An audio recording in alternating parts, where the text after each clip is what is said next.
Welcome back to Penguin Classics On Air. Every good book begins with a good first page.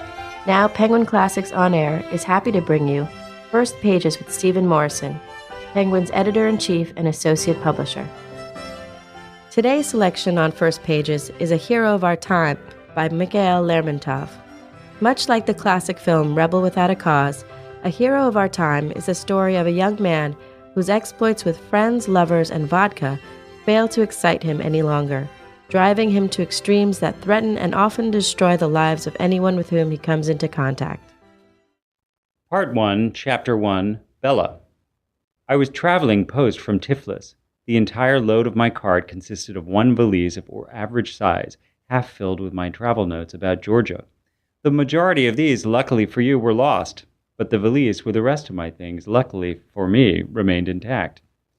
The sun was just beginning to hide behind snowy peaks when I entered the Korsharsky Valley. The Ossetian cart driver sang songs at full voice as he tirelessly urged the horses onward, so that we might succeed in climbing Korsharsky Mountain before nightfall.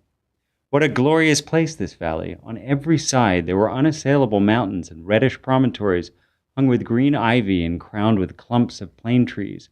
There are yellow precipices covered with the lines of gullies, and right up high a gold fringe of snow. Below, the Aragva River, having gathered another nameless rivulet which noisily unearthed itself from a black and gloomy chasm, extends like a silver thread glittering like a scaly snake. We arrived at the foot of the Korsharsky Mountain and stopped at a dukan. 24 or so Georgians and other mountain dwellers were crowded noisily there. Nearby, a caravan of camels had stopped for a night's shelter. I was supposed to hire some bullocks to drag my cart up this forsaken mountain because it was already autumn, there was black ice, and the slope was about 2 versts in length. There was nothing else to be done, so I hired the 6 bullocks and a few Ossetians. One of them hoisted my valise onto his shoulders. The others started to prod the bullocks using their voices alone. Behind my cart, another was being pulled by a foursome of bullocks, as though it took no effort, even though it was full to the brim. This circumstance surprised me. The owner walked behind his cart, smoking a little Kabardian pipe plated in silver. He wore an officer's frock coat without epaulets and a shaggy Circassian hat. He seemed about 50 years old. The dark complexion of his face showed that it was long acquainted with the Transcaucasian sun, but the premature graying of his mustache didn't correspond with his solid gait and bright appearance. I walked up to him and bowed. He silently returned the bow and pushed out an enormous cloud of smoke. "It seems you and I will be traveling companions." He bowed again silently. "Might you be going to Stavropol?" "Yes, indeed, on official business." "Tell me, if you would, why is your heavy cart being pulled easily by 4 bullocks, when mine, which is empty, can barely be moved by 6 beasts with the help of these Ossetians?" He smiled slyly and looked at me with emphasis. "You have only recently arrived in the Caucasus, perhaps?" "About a year ago," I replied. He smiled a second time. "Well, what?" "Yes, what awful rogues, these Asiatics. You think they're urging those bullocks with what they're saying? Devil knows what they're crying out. The bulls, though, they understand them. You could yoke 20 to your cart even, and the bullocks still wouldn't move as long as they cry out like that. Awful cheats.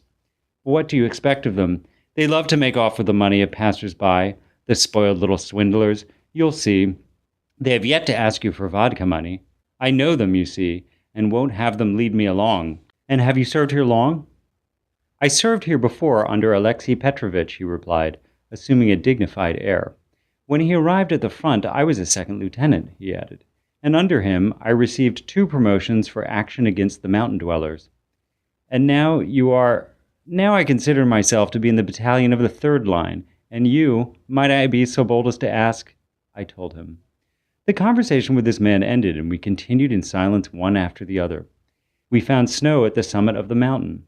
The sun set, and night followed day without interval, as is often the way in the south. But thanks to the tint of the snows, we were easily able to make out the road which continued up the mountain, though not as steeply as before. I gave orders to deposit my valise on the cart, exchanged the bullocks for horses, and for the last time I looked back down at the valley. But a thick fog, having surged in waves from the gorge, had covered it completely, and not one sound from below could now fly up and reach our hearing. The Ossetians noisily clustered around me and requested something for vodka, but the staff captain shouted at them so menacingly that they ran off instantly. "What a people," he said. "They can't even name the word for bread in Russian, but they've learned to say, 'Officer, give us something for our vodka.' I think even the Tatars are a better sort. At least they don't drink." One verst remained to the station. It was quiet all around us, so quiet that you could follow the flight of a mosquito by its buzzing. The deep gorge to our left was growing black. Beyond it, the dark blue summit of the mountain faced us, pitted with creases, covered in layers of snow and silhouetted against a pale band of sky above the horizon, which was conserving the last reflection of the sunset. Stars began to sparkle in the dark sky, and strangely it seemed to me that they were a good deal higher than they are in the north. Bare, black rocks stuck out on both sides of the road. In some places, shrubs peeped out from under the snow, but not one dry leaf stirred. It was cheering to hear the snorting of a tired troika and the uneven rattling of a small Russian bell in the midst of this dead dream of nature. "Tomorrow will be glorious weather," I said.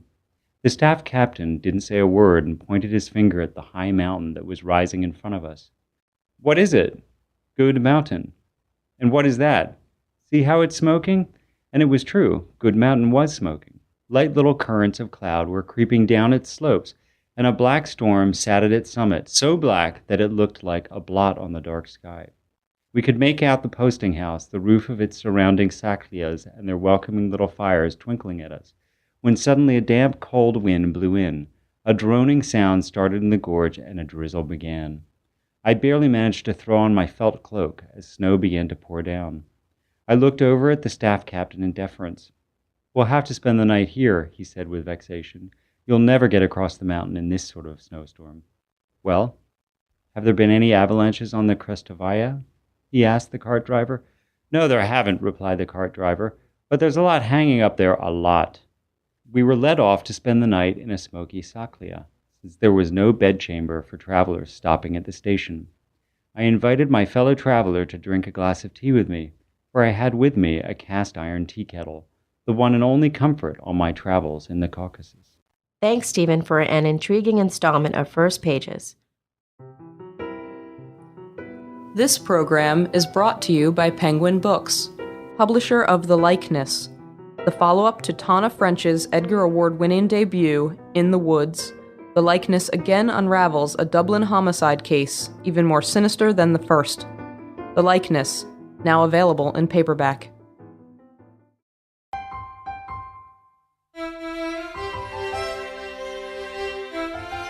This is Elder Roeder. Thank you for listening to today's program. All of the books mentioned on the show are available wherever books are sold. Tune in to Penguin Classics On Air again for more programs and features on great classic books.